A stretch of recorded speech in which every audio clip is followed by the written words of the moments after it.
This time, will you please stand for the presentation of the colors by the Chapman High School Junior ROTC and remain standing for the singing of the national anthem by the Chapman High School senior Brooke Edwards.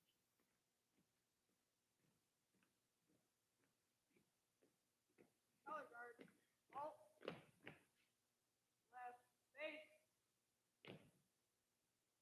present, color.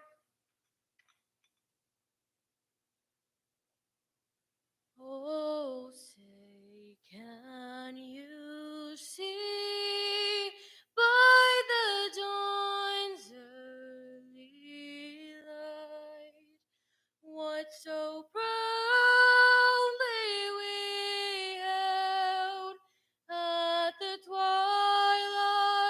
last gleaming, whose broad stripes and bright stars through the perilous fight o'er the ramparts we watched were so gallantly streaming, and the rocket's red glare, the bombs bursting in air, gave proof through the night that our flag was still there.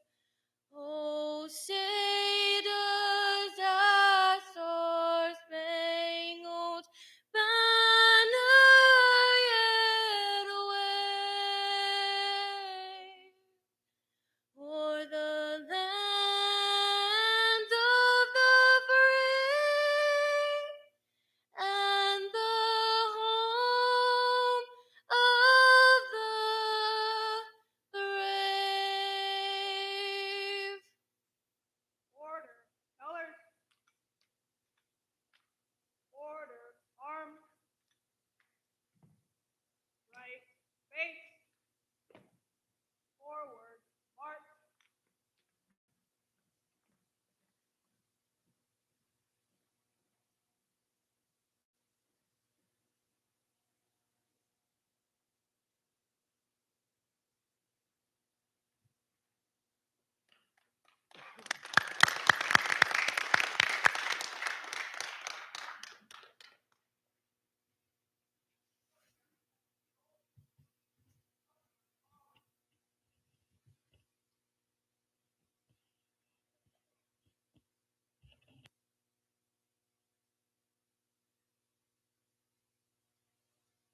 This time, I'd like to call on Mr. Billy Cothran to lead us in prayer. Let us pray. Lord, we thank you for the many blessings you bestow upon us, those seen and unseen. We pray for our country. You tell us that if those that call you by name will humble themselves and reach out and call upon you, you'll be with them and forgive their sins and heal their nation. So tonight I pray for our nation. I pray for our state, and I pray for our community. Give us wisdom and discernment in these proceedings. In your holy name, amen. Mr. Cothran, I'd like to call our meeting in order for our September meeting of the District 1 Board of Trustees and welcome all our visitors and guests. This time, would you stand with me for our Pledge of Allegiance?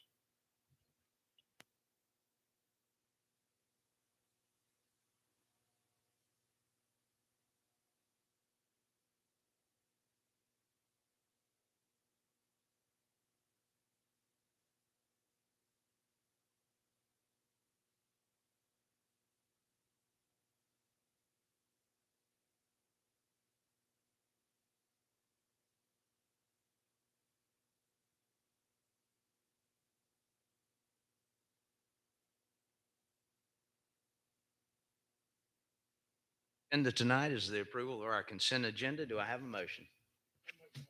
Motion by Mr. Blackwell, second by Ms. Rogers. All those, any questions or comments, corrections, additions? All those in favor, let it be known by the uplifted hand. Any opposed? Same sign. Thank you. Item number 2 is our school at a glance, and we'd like to recognize Dr. McMillan.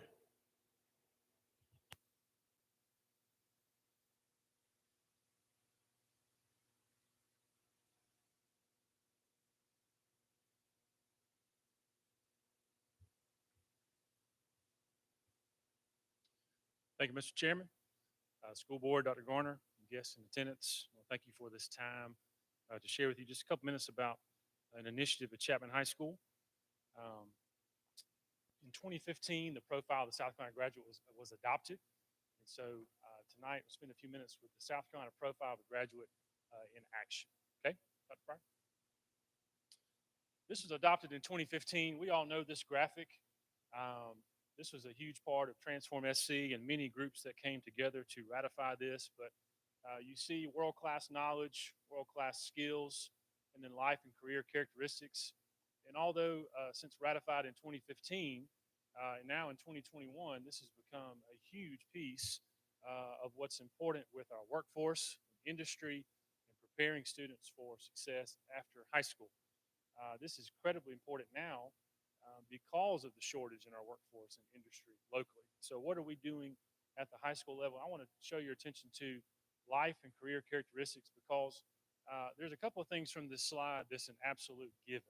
Number one, in District 1, you're going to see world-class knowledge, students with world-class skills from top to bottom.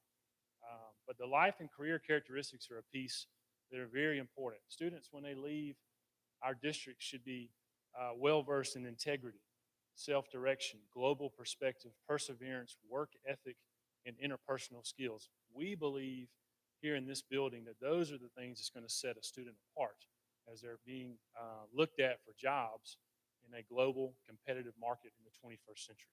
Okay, Dr. Pryor? I want to show you just some numbers here. And my understanding is school board members, you have some information in your packets, in your instructional packet about graduation rate. You know, our state report card information was released September 1st, but I want to show you at Chapman High School, our graduation rate has steadily increased. If you look in class of 2012, 83.6% graduation rate, and we've steadily climbed since then. And this is on par or above the state of South Carolina, particularly in the years from 2012 to 2015. If you go to the next graphic, oh, it gets better, Mr. Pack. Don't clap yet, it gets better. If you look at 2015 on, you see some things really start to happen. And I think school board members, you have this information in your packet as far as the district graduation rate, which these numbers are very similar. I know Mr. Flynn and his folks at Landrum do a tremendous job as well.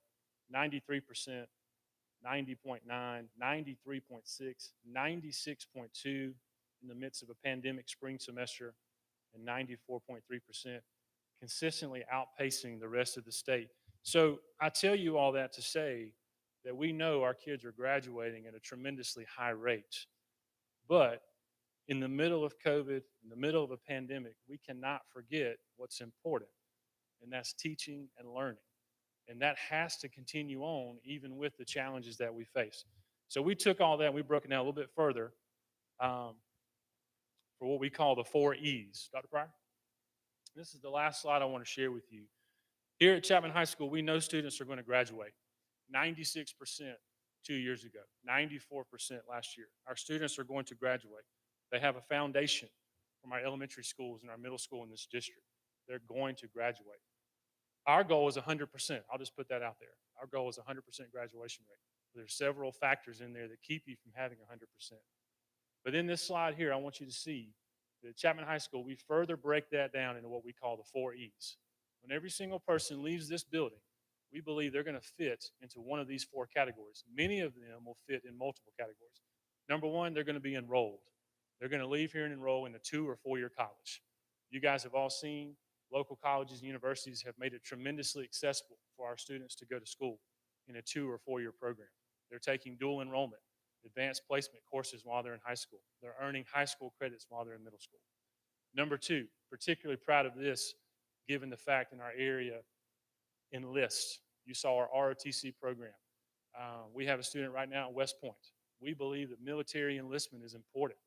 Those military branches will pay for college. They will pay for signing bonuses. They will our students will make a career out of the military, or they will serve and drill with things like National Guard.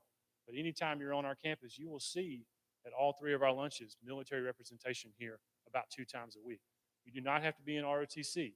ROTC is a great precursor to military service, but we believe, and we've seen a lot of success in our area, that enlistment is a legitimate option for students as they leave Chapman High School. The third one I'm very proud of, employable. Guys, people want employable adults. They want young people that know how to look you in the eye, how to shake your hand, how to dress professionally, how to have a good resume, how to have an appropriate voicemail, how to have an appropriate social media. That employable piece is something that we do for all of our students through classes like professional leadership development, entrepreneurship, to even our students who earn what we call a credential program. Those students are earning a certificate and being hired in companies and jobs right now. And they are what we call employable adults. And you know what, guys? They're taxpayers. And they're becoming taxpayers, and they're making a good, honest living, and that's all those students want. And the last one, huge in our area, they leave here with an entrepreneurial spirit. In our area, we have folks that own their own hair salons, landscaping, grass cutting, nails, social media. When we met with our students the first week of school, we challenged our students that many of them will be making and creating and doing jobs that we have no idea that even exist. Many of them come, I referenced my son watches videos on YouTube of another person playing with other people's toys. And I said, even that right there is a social media influencer, is a job that we don't even really know how to put that in a box. So the entrepreneurial spirit is alive and well in our area as people find something that they're good at and then make a living off of that and profit. So we know the profile of the South Carolina graduate is alive and well, but here we break it down a little bit further, and you're going to hear that language throughout our building, the 4 E's. Those students know what those things mean, and when they leave here, they're going to fit in one of those categories. I know we have a board luncheon coming up later on in the year, but I encourage you to visit anytime so you can see these in action. Thank you, Mr. Chairman.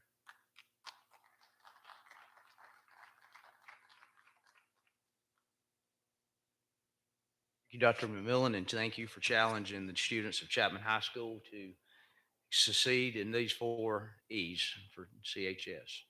Next item on the agenda is item number 3, is our school board law conference overview. And at this time, I'd like to recognize any of our attendees who wish to speak. I know Mr. Pack has a couple things he would like to reflect on, and then, of course, Ms. Rogers and Mr. Blackwell, if you would like. I'll go ahead and start, Mr. Chairman, if that's okay. So, as he said, as the chairman said, Mr. Rogers, Mr. Blackwell, Mr. Sloan, and I attended the school law conference last month. And there were several items of interest during a general session, which was all the participants.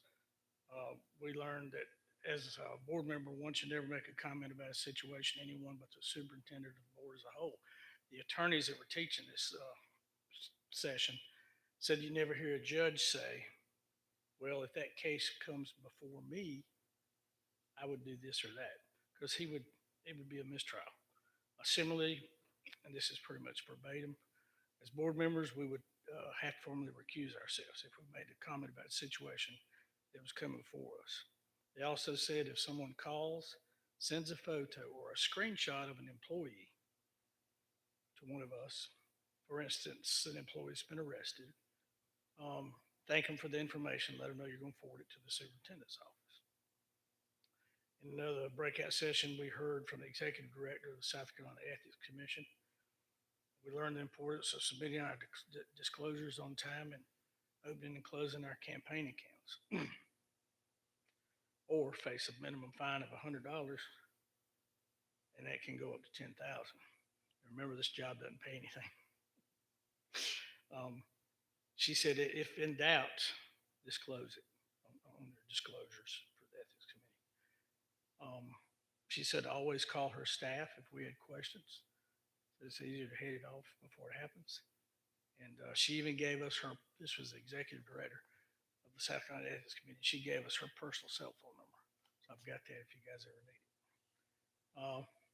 One of the largest and most interesting sessions was about the state takeover of local districts. There's a set of criteria for that, including underperforming and being denied accreditation, et cetera. And there used to be some talk about that, but now it's happened. Dr. Garner, you correct me if I'm wrong, but I think in Allendale County, Williamsburg County, and Florence, 4. So the state has moved in, dissolved the school board, um, and taken over. The schools that are targeted for takeover are usually rural and poor. Most of them are in counties where there's no industry, high unemployment, or where large plants have closed. An example would be, I won't call any names, but an example would be a city where there was a large textile presence, and all that's gone. So the state comes in, dissolves the school board, and appoints a new one, which is interesting because there's no other elected official in South Carolina that can be dissolved like that. The fiscal authority of that district, is then transferred to the county council. And then they start all the improvement processes. And we all know that bigger government's better. Said no one. So there doesn't seem to be any data to support that state takeover is going well. And then there was a panel discussion, and the discussion seemed to focus on staying ahead of the situation by trying to attract industry and jobs. But Dr. McMillan, that's a vicious circle. Is he still in here? Oh, he's so short. Dr. McMillan, that's a vicious circle because when you have industry moving in, we just had in Greenville County, they announced they're building a plant that's going to require 500 employees. And I don't know where they're going to get them.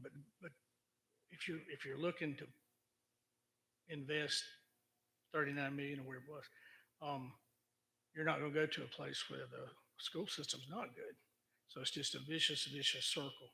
So, they say they need to try to get ahead of that and try to get some industry into these places. And that would help the school. You guys know I worked for Mr. Milliken for about 10 years. And Mr. Milliken had 61 plants at one time. He said for every manufacturing job, it produced or it supported 3 other jobs in the community. That's part of a teacher, and part of a barber, and part of a doctor. Later, the distinguished Darla Moore School of Business at the great University of South Carolina found that he was wrong. They did another study at BMW. And for every job at BMW, it supports 4 jobs in the community. So that's feeder plants going into there, and plus part of a teacher, part of a doctor, and all that. So that's just going to be really important in these poorer school areas to try to get some industry in. I think the most important thing that I brought home was renewed appreciation for right here, District 1, where we're always in a continuous improvement mode. Dr. McMillan said, we set records, break records, and have award-winning schools. We love our children and teachers. That's all I've got. Hey, Mr. Blackwell, Ms. Rogers. Thank you, Mr. Pack. Mr. Blackwell. Thank you, Mr. Pack. We also attended the ESSER fund thing. It was very interesting about how we could use all this money. Some districts are wanting to build schools, but the time limit on it, Dr. Garner can talk about it a little bit more, but we can do a lot of renovation work that we need to be done using this federal money to keep from taking it out of the general fund. And I think Dr. Garner probably elaborated on that a little bit longer, but it was a good meeting. I enjoyed it and learned a lot of stuff. Thank you. Thank you, Mr. Blackwell. Ms. Rogers. Glad to go. And I like to go to the meetings like that because it always makes you appreciate what you've got. And if you talk to any of the people from other places, you know that we got the best. And I was really glad to know about the ethics. It's changing a little bit, and she talked to us about that, and she told us we could call her if we needed to. But I was glad to represent District 1, and I was very proud of us. So, thank you. Mr. Rogers, one thing I'd like to add is that, I encourage our board members to participate in these. If you haven't been to the law conference or to the delegate assembly, these are offered as educational opportunities to help you understand your role as a board member. And those are very necessary. Those are tools you need to do this job. And I would encourage folks to take a rotation through it. We offer it up to everyone, and it is a well attended event. This one was at capacity again, and it is 2 days of seminars and the opportunities that you won't get by unless you pay for an attorney to come in and tell you the school law. And I would, continue to encourage you. Next time, we're always wanting to rotate through that, so everybody's welcome to go. We get nominated and we take them from the floor. So please do that, Ms. Rogers. We had a board or a committee, or I don't know what, a board that you could talk to. There was 4 people picked, and Travis was one of the ones that they asked to sit up there and tell our story, and he was there to answer questions, and he did a very good job. And that made me even more proud. I'll pay you later, Ms. Rogers. Thank you. Next item on the agenda is our number 4, our Skago Tan, Mr. Joel Pack representing the Finance Committee. Thank you, Mr. Chairman. Finance Committee consists of Mr. Grambling, Mr. Cothran, and myself. It's that time of the year when we need to approve our tax anticipation notice. So on behalf of the Finance Committee, I'd like to recommend a resolution of Spartanburg School District 1 authorizing a not exceeding $2 million TAN through the SEAGO TAN program. Okay. Thank you, Mr. Pack. As again, this comes as a recommendation from our Finance Committee.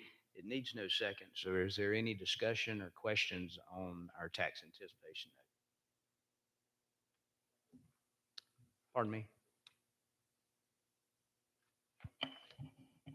Is this the typical amount, the $2 million? It's Less. It's less than our typical amount at this Thank time. Yes. Any other questions? All those in favor, let it be known by the uplifted hand. Any opposed? Same sign. Thank you very much. Thank you, Mr. Pack, and your committee.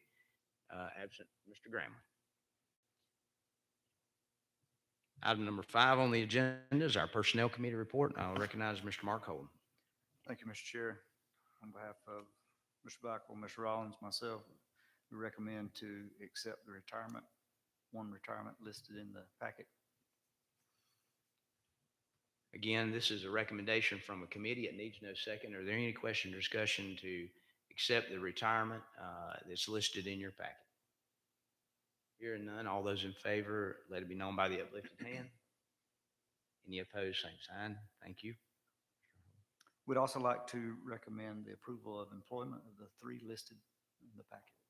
Okay, again, this comes out of committee. It needs no second. Is there any discussion or questions on these 3 approval for employments for this school year? Hearing none, all those in favor, let it be known by the uplifted hand. Any opposed, same sign. Thank you very much. Thank you, Mr. Holden.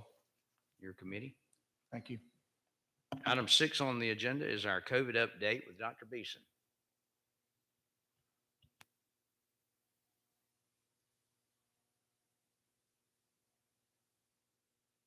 Mr. Chairman, good afternoon to everyone.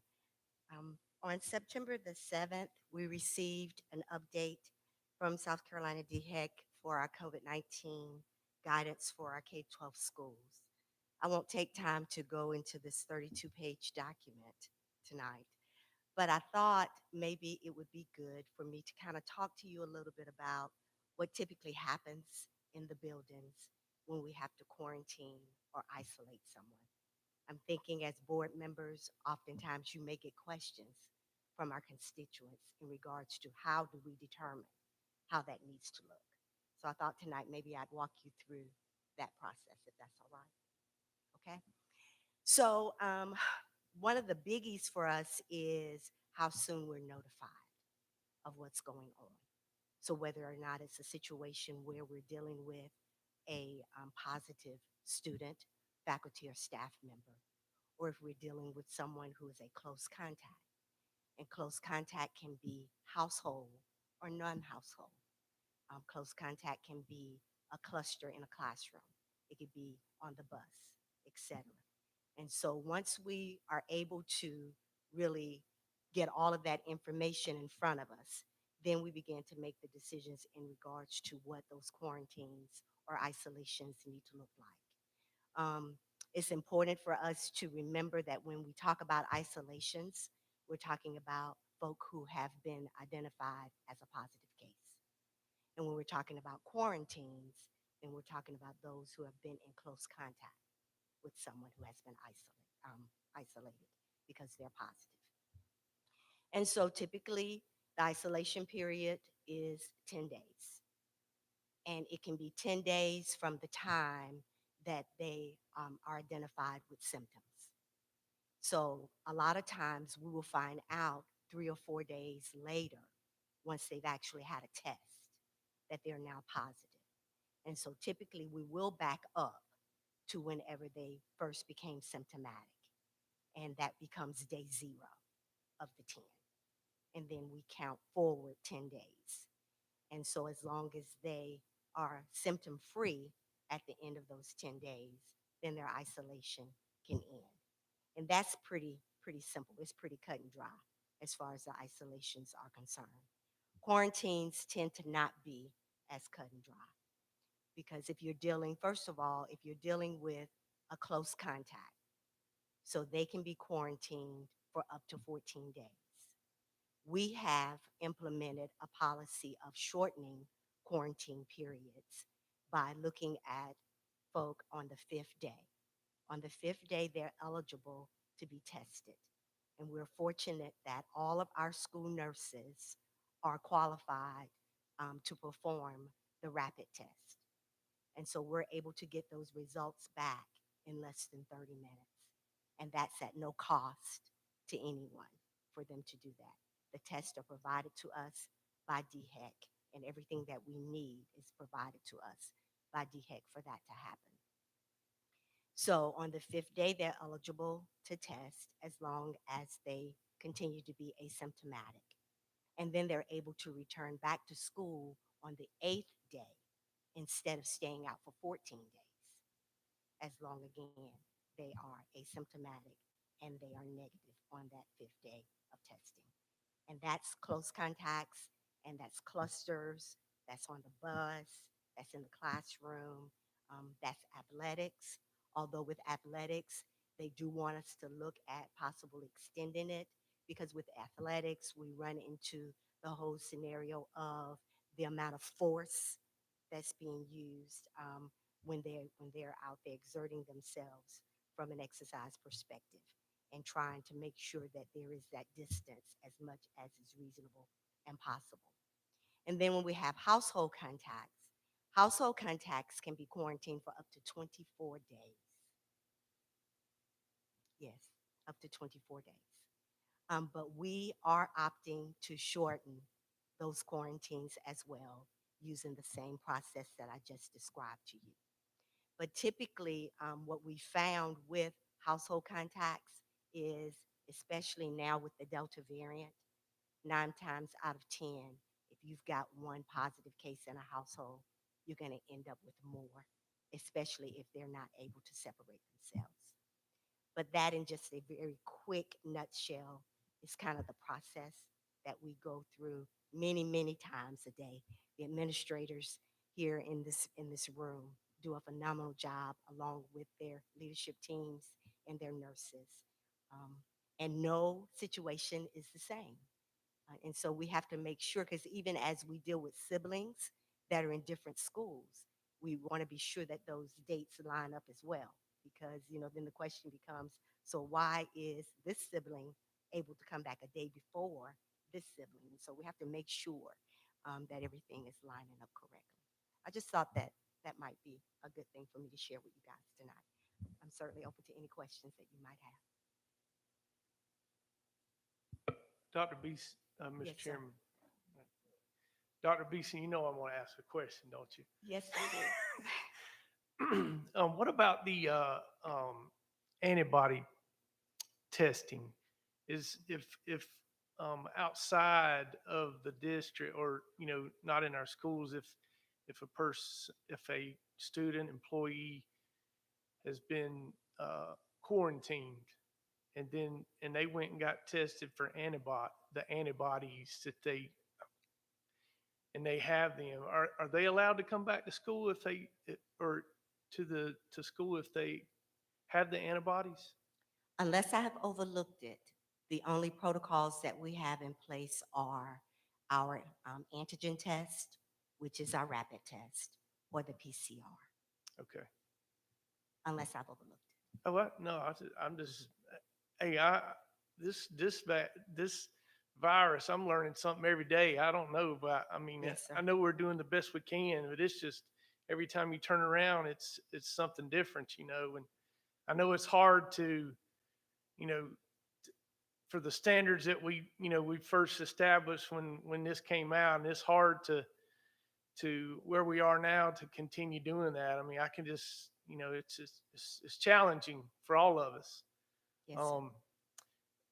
One other thing, and I know that there's been some, my church, and I know there may have been some other churches in the community.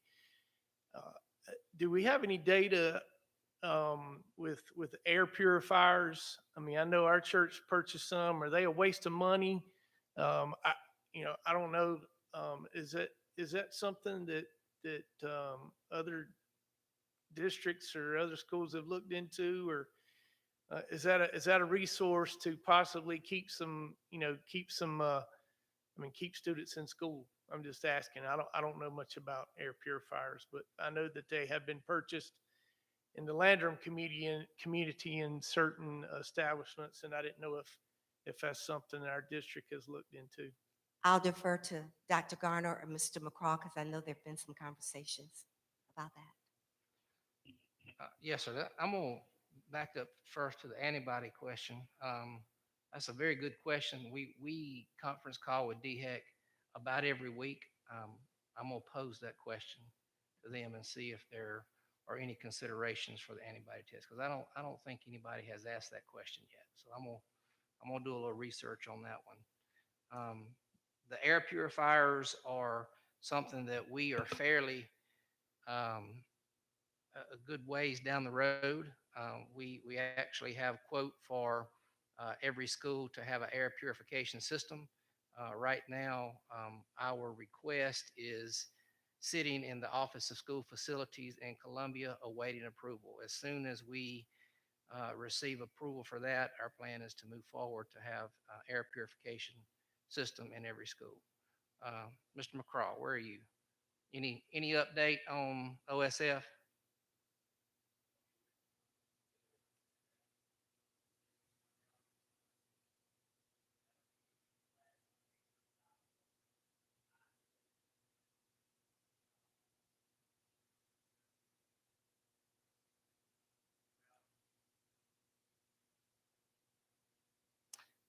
And the research piece of that we have read is very good, as extremely effective.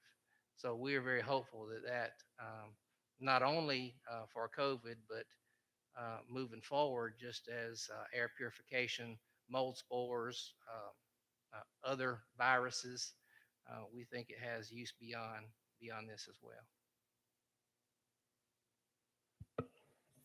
Thank you, Dr. Beeson and Dr. Garner and Mr. McGraw. I do want to say, just to comment, Dr. Beeson, thank you for your team and what y'all face with every day in these challenging times, as we all do. When we get up every morning, what are we going to face today? Even if we go into our employers, and I just I want to thank you for what you and your team are doing, and I know it's got to be challenging every day. And I keep saying, I hope this virus is going to go away in 10 seconds from now, and which it can. But I just want to thank y'all for what you do to try to keep safety for these teachers, administrators, and students. And it's just it's challenging times we're having, and you know, uh, it's to the point almost to that we're allowing a virus to separate our country, and that's a shame in certain aspects. But again, just I want to thank you for what you do. On behalf of all those folk out there, you're welcome. It's them. Thank you, Mr. Lee. Mr. Cawthorn?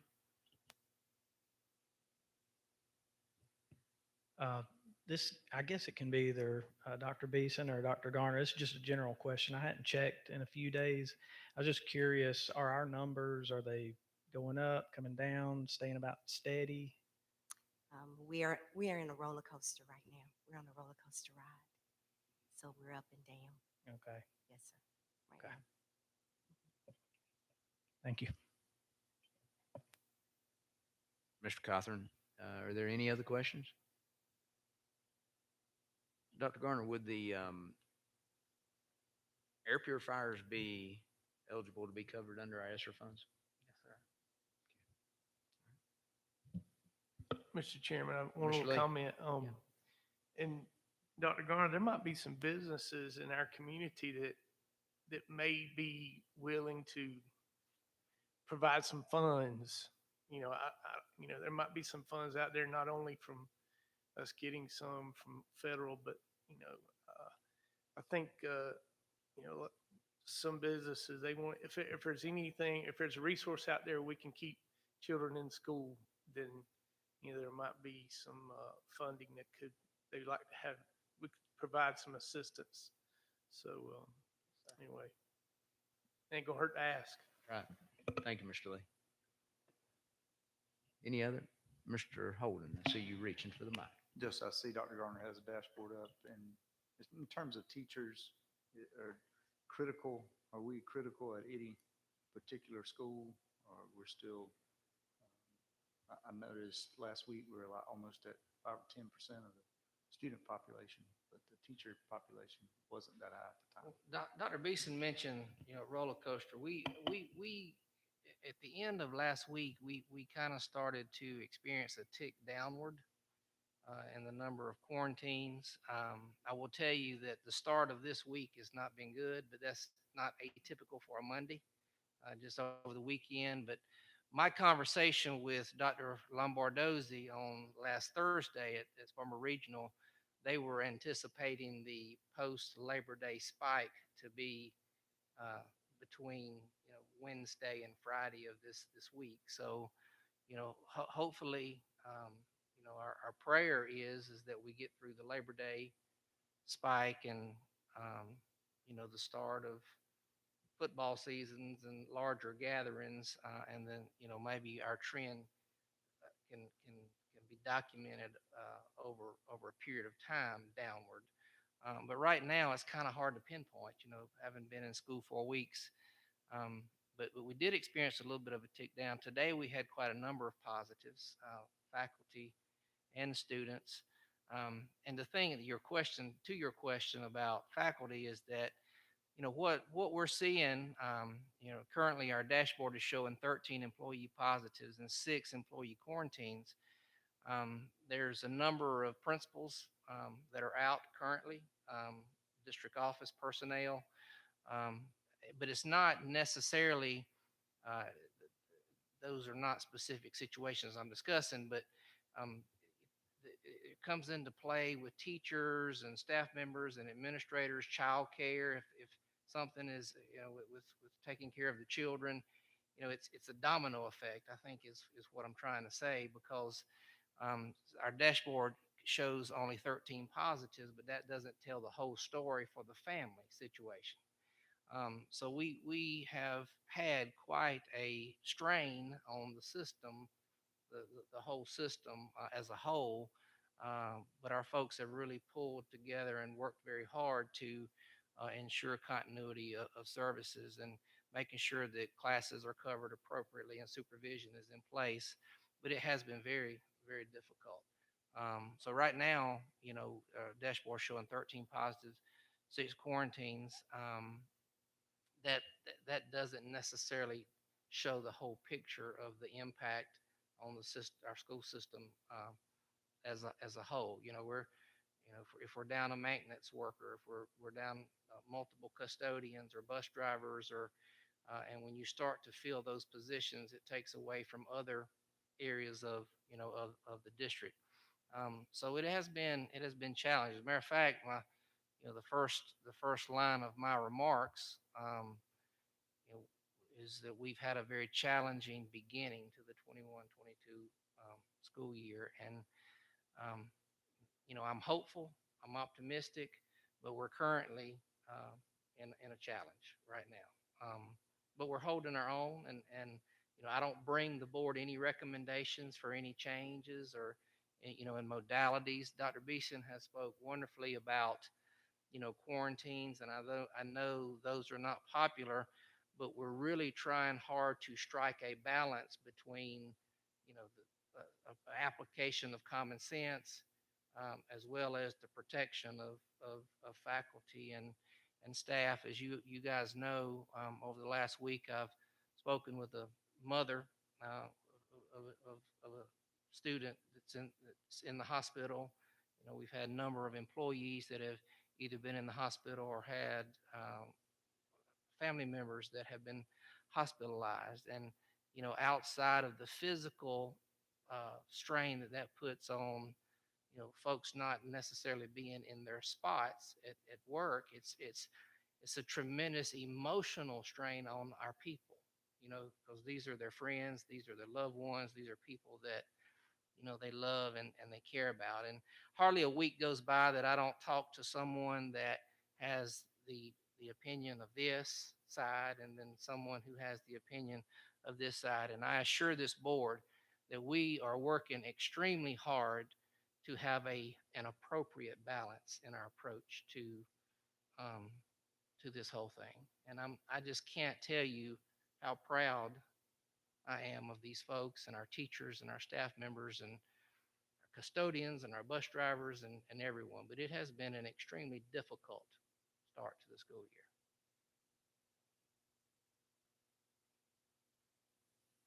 Thank you, Dr. Garner.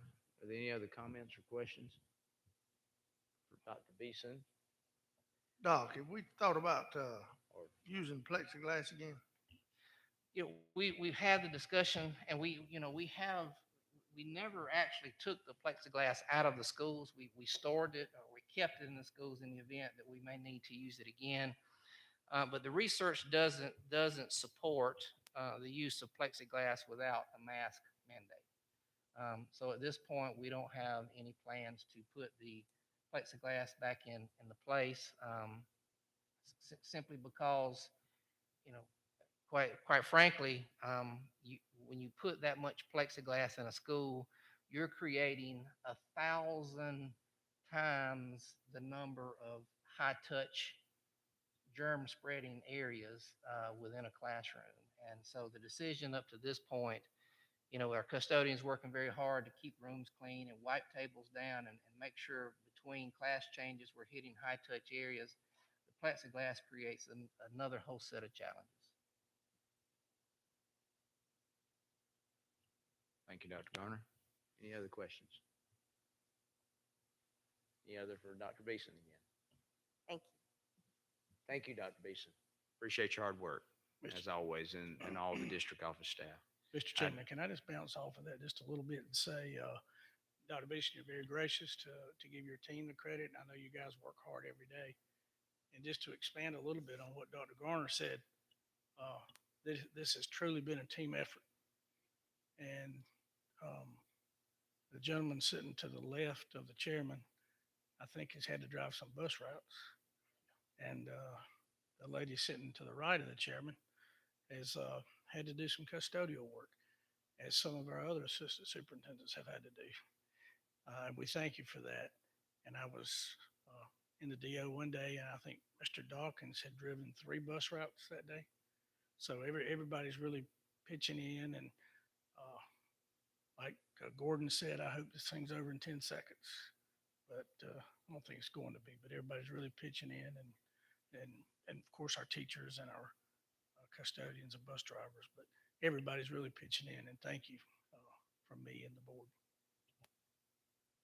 Thank you, Mr. Pack. Any others? Next item on our agenda is our superintendent's remarks. I think we might have heard a few I of them. think I said them but all already, but just a go couple of ahead, Dr. things. Again, I appreciate the board's support and feedback. I'm open to thoughts and suggestions and feedback.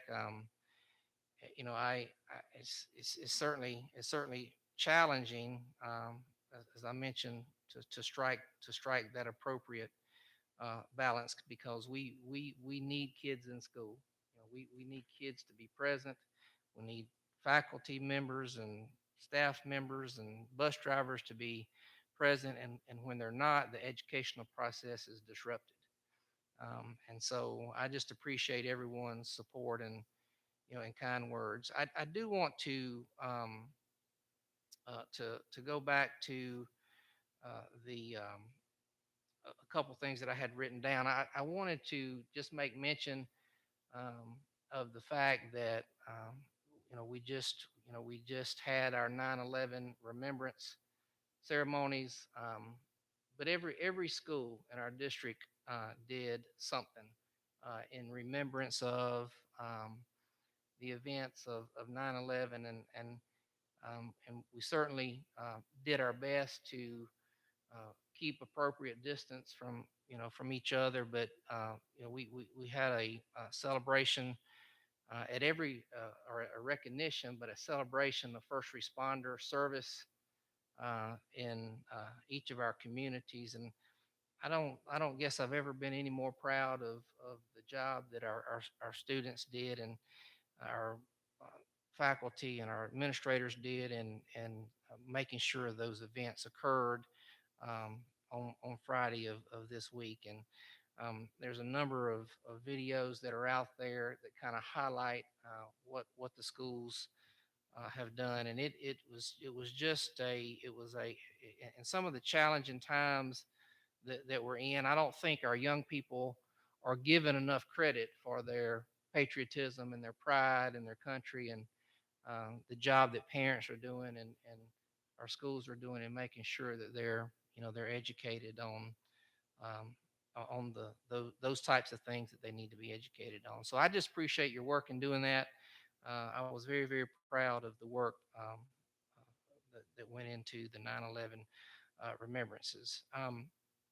I think the School Board Association Regional Advocacy meeting is September the 29th. Um, I'm not sure where that is, Jada. Where is it going to be? It's in Spartanburg. So Event Hall is in Spartanburg. Okay. City Range. Okay. And that's September 29th, 5 to 7. Program starts at 5:30, and typically, I think last year it was here in Spartanburg, but typically it's off and we have to travel. So I'll plan on attending if anybody would like to attend. They're always very informative, particularly as we get closer to this legislative session. I think it would be good for us to have a good representation at that advocacy meeting. Ms. Tessneer will get you registered if you would like to. Wait a minute, here's a note at the bottom that says she needs to know by next Monday, the 20th, to get you registered and on time. So I just ask, kind of in closing my remarks, I ask the board and our community members that are present to remember the number of situations that we have in your prayers as it relates to our students and their families. And there's a lot of heartbroken folks that are out there that have dealt with loss and a lot of sickness that's going on, and just your continued prayers for these folks in our school district and the people that are working extremely hard to educate our students. I assure you from the bottom of my heart is greatly appreciated. And I have no doubt we're going to make it through this and we're going to be better for it on the other side. But it certainly has been challenging, and we ask for your continued prayers. Thank you, Mr. Chairman. Thank you, Dr. Garner. At this time, I'd entertain a motion to adjourn. Oh, Mr. Cothran has a question, please. So I won't take long. Related to hotspots, I was just reading Dr. Pryor's update. Have we heard anything from the county regarding the ARPA funding that they're getting? Uh, Some of it can be used for broadband. Right. I just wondered if they were communicating that with the schools and the I need for spoke that. with Mr. Walker this morning in reference to those funds as it relates to charter and some of the broadband wiring that's going to be taking place. I don't know if that's the right word, but it appears as though the northern part of the county, our area, is going to have a significant investment. I don't know the details of exactly where and when, but it looks like that is moving. In reference to hotspots, Dr. Pryor, where is he? Is he in the booth? You got a microphone? No. We have applied for some additional funding for some hotspots as well for our district, and I'll let him speak to that really quick. Did you hear me, Dr. Pryor? No? Hotspots are request for additional hotspots for this year. Will you address that real quickly? And any information, Mr. Cochran, you have on that, I would love to have. But it was very what I was told this morning was very encouraging. So the hots. Well, it was good to hear that they couldn't use it on roads. Yes, I wasn't gonna go there, but yes, and as you all know, our area, the northern part of the county, as well as the extreme southern part of the county, are the darkest areas of the county in terms of broadband access. So it's very good news for us. So the state funds for hotspots as part of the Emergency CARES Act, the state of emergency from the state of South Carolina ran out from the state in the summer. So to try and be proactive, this summer we applied for federal funds called the ECF, Emergency Connectivity something funds, which is a national program. We submitted that application in August. It shows as received, and we're waiting for a response. So no timeline on when that response will be, but we took the data from usage for hotspots last year and extrapolated that out to ask for enough hotspots for this year from the federal government. You know, the news that you might be getting broadband in the northern part of the county and specifically to the east of 26, it would be welcome news to all community members, including myself. But I will let you know as soon as we have a word. I'm hoping to hear something just in the next few weeks, because I know we get calls constantly from parents asking, do we have hotspots? We take their name, we take their number. As soon as we find out, we'll let them know. Dr. Pryor, you might have said this. What's the number we requested? We requested for 700 hotspots. Okay. It's about $200,000 worth of hotspots, because they're each $30 per month for 10 months. Do the math. The federal government put aside $14 billion, I believe. So we've asked for our slice of it. Hopefully we'll get it for our community. Other questions? Thank you, Mr. Cochran. Mr. Holden? Just, I want to echo the thank you for the extra work that's been going on. And I appreciate Dr. Garner and Mr. McGraw, everyone who has, Mr. Dawkins driven buses. I noticed in the news that Greenville County was 85 bus drivers short. And I appreciate the team that is making it happen day by day. But I'm also open if we need to do something to change the course we're on, because we're short term working through that. So if there's something that's needed, I know the board supports moving forward and making changes to make it more sustainable. Thank you, Mr. Holden. And being live stream, if there's anyone who wants a bus driving job, we are advertising. And custodian. We're hiring both. So please apply at the district office, the website, I'm sure they'll hire you. So we appreciate that. You'll need your CDLs for the bus, yes. Yes, so, okay. All right, here, no other business. Do I have a motion to adjourn?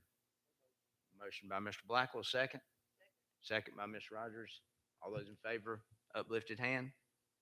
Any opposed? Thank you very much. Everyone have a good evening.